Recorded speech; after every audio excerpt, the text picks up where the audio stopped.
I'm a little bit off my routine. It's so funny. I am such a creature of habit. If you were to see my studio desk, it's a little bit of OCD, I know, but I've got, on the left side, certain items like my eye drops and a little bit of powder for my noggin, and then my laptop, and then I've got my notes, and I've got my morning newspaper, and I've got my markers, and my markers are always the same. It's like the two Sharpies, red and black, and then I've got a Flair pen. I use them for different purposes.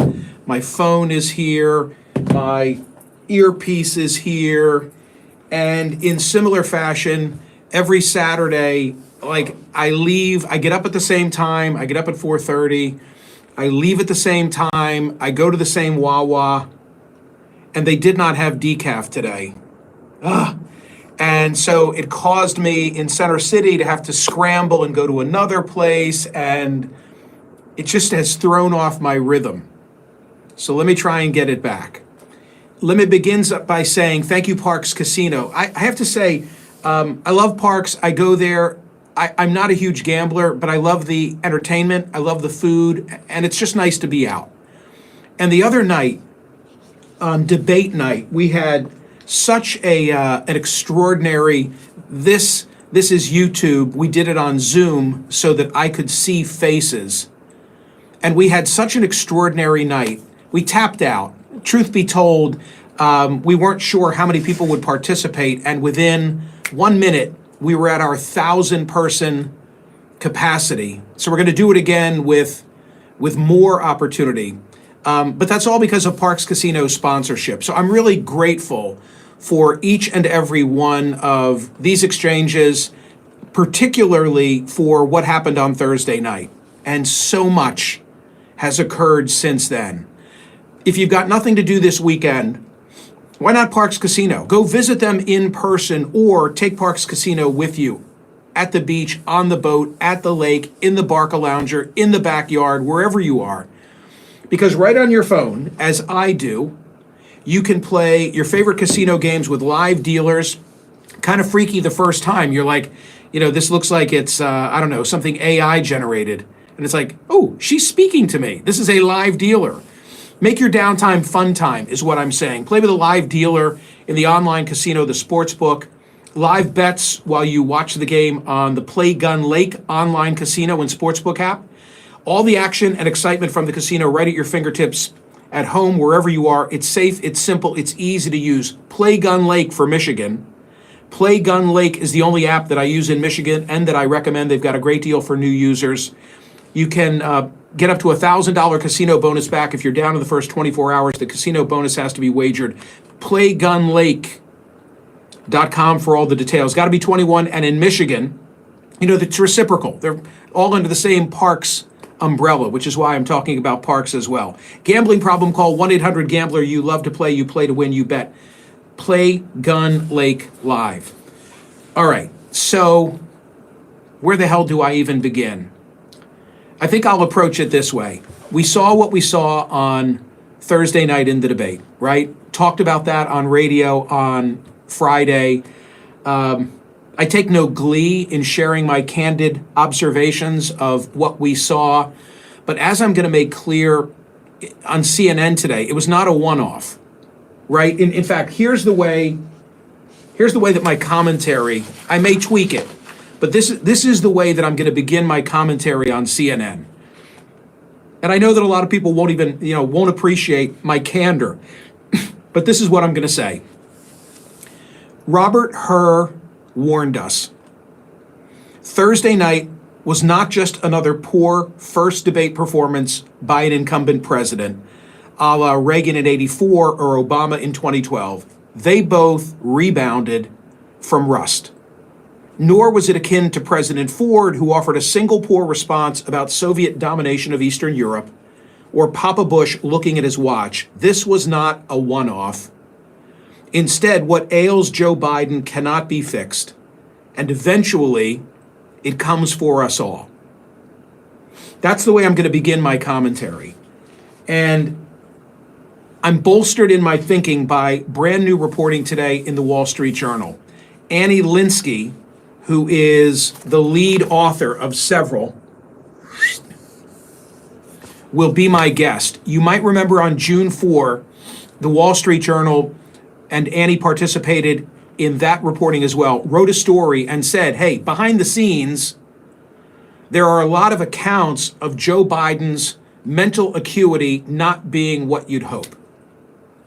And the pushback from the White House and from Democrats was to say that was a Republican hit job. The only people who spoke on the record were Republicans. Democrats don't believe that. Joe Biden is fit as a fiddle, and what we see behind closed doors, would make all Americans proud. Well, now the Wall Street Journal is back today with a new report. And they say, minutes into Thursday night's presidential debate, the concerns began gushing into the open. Yet they had already become increasingly apparent in Washington's corridors of power and across the world for months. In interviews, top officials abroad and Democrats say they have witnessed other moments when Biden's behavior concerned them. Some were quickly relieved when Biden appeared to regain his footing. Others were left shaken by the experience. This is what I said on Friday on radio would be the case, that there would be more reporting, more people coming forth and saying, it's not just what you saw on the debate stage on Thursday. And I think this is the first of that wave of reporting. I also believe that there's a conspiracy of silence. I do believe this, that there's a conspiracy of silence among Democrats who just don't want to accept it. Don't want to, they're playing along with an emperor has no clothes kind of thing. Nobody wants to be the one to step out. And it's perilous to the nation. And many now are saying so who are typically a part of the Democratic establishment. So let's go through them, because I'll have a number of these in today's newsletter, but there's a lot of fresh thinking and reporting that you need to be aware of. Tom Friedman, bright guy, admirer of the president. I watched the Biden-Trump debate alone in a Lisbon hotel room, and it made me weep. Joe Biden is a good man and a good president. He has no business running for re-election, says Tom Friedman. This is the biggie. The New York Times editorial page.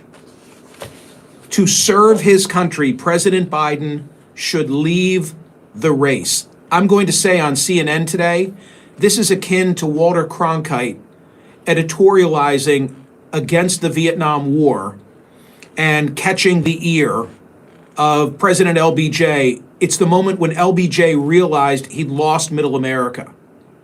And that Joe Biden would lose the New York Times in a public editorial like this, I think is hugely significant. Listen to the language of the New York Times, okay? I'm not giving you Newsmax.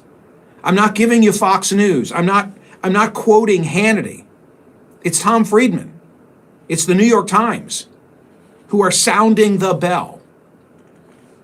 As it stands, the president is engaged in a reckless gamble. There are Democratic leaders better equipped to present clear, compelling, and energetic alternatives to a second Trump presidency.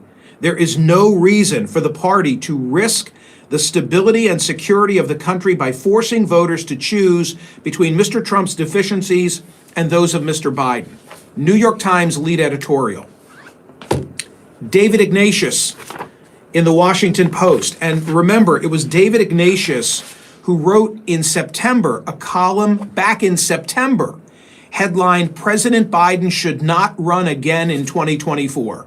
And what Friedman, the Times editorial page, and Ignatius all have in common is that they are admirers of Joe Biden. They say he's a good man with a good record.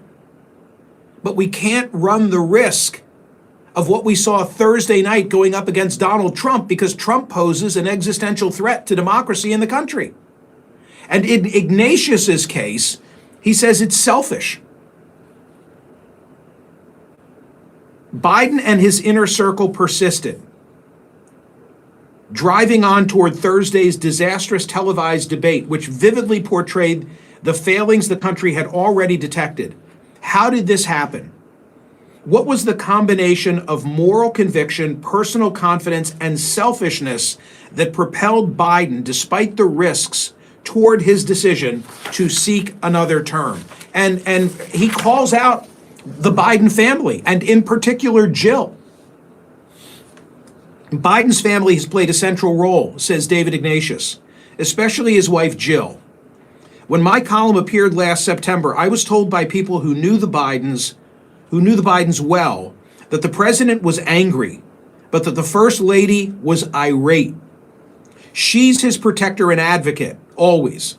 His children, Hunter and Ashley, would probably have been comfortable with him stepping aside. But even after Thursday night's performance, you could see Jill Biden on stage at a victory party, clapping and leading a chant 4 more years.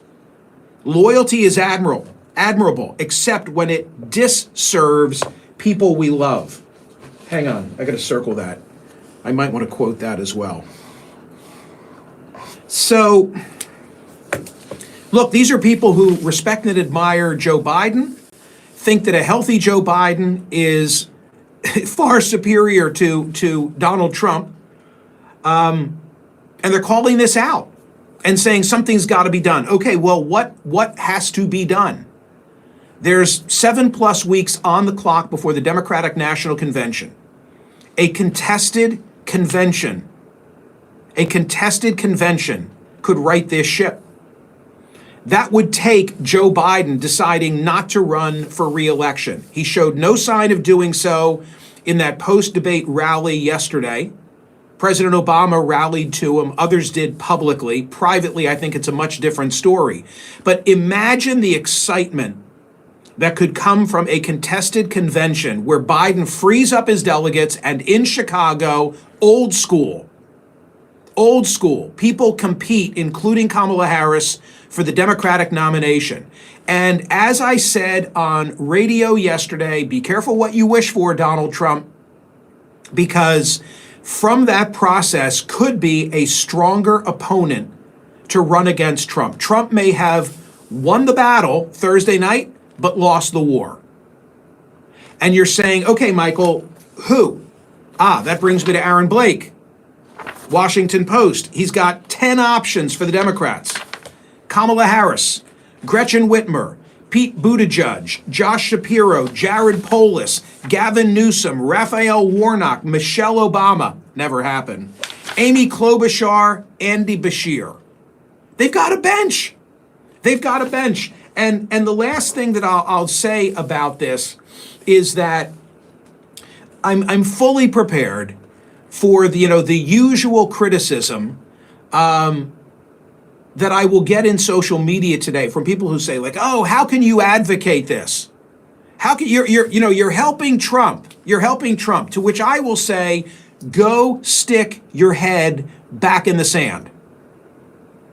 Those of you unwilling to have this conversation are the ones who will elect Donald Trump. If Donald Trump is your great fear, then don't blame me or the New York Times or Tom Friedman or David Ignatius for being willing to have the conversation. I sit here proud of trying to at least illuminate and educate about no labels. And people said, oh, you're going to help Biden, no labels. Don't put Bobby Kennedy on the stage. Don't show the video. I heard this a week ago. Like, how dare you, Michael, show the video of a befuddled Joe Biden? Really? I'm supposed to be in on the conspiracy of silence? Shh. Like, the world's not going to know? The world knows. So you want to run? You want to run the current Democratic candidate? Or you want to go to the convention and have a competition and see who rises to the top? That's today's poll question. Should the Democratic nomination be determined by a contested convention? Yeah, baby. Go vote on that. Go vote on that. Right, I'm just going to sit here and ignore Thursday night. Not talk about no labels. Just, ride this out. Hope for the better and cross my fingers? No. No. Not the way I roll. A lot of reading a lot of reading. This week's going to be a shortened week because of the holiday. We got a lot to discuss, and the narrative is going to change on Monday, because Monday we'll be back to talking about Donald Trump and his legal peril, because Monday we're getting the Supreme Court decision on immunity. And so all this is going to shift again. And then we're, like 2 weeks away from the Republican National Convention and the Trump sentencing. Oh my God, the events that are about to unfold. I believe that the Democrats can mount a stronger challenge to Donald Trump by having a contested convention. They will put excitement into this race, and guaranteed it'll be a fresher, younger face, whomever she or he might be, that comes out of that convention. And you know who else knows this and fears it? Donald Trump. Yeah, he knows exactly what I'm saying, because I watched the things that he said in his rally yesterday, and I was like, ooh, wait a minute. I don't want to cause Democrats to change horses. I like the horse they've got now. I'm sure he does. Woo, go vote. I thank you for being there on Thursday night. That was awesome. That was really awesome. And we will do it again. We will do it again. It was so neat for me. I didn't want to be just seeing a scroll of your comments. I wanted to see your faces, and I did. And I got to see all of that. So have a great weekend, everybody. Vote on today's poll question. This is going to be really interesting. CNN audience, are they going to buy into the idea that we ought to have a contested Democratic convention? I haven't peeked. I have no idea which way it's going. But go vote and watch the show today, and I'll catch up with you on Monday on radio. Okay? See ya.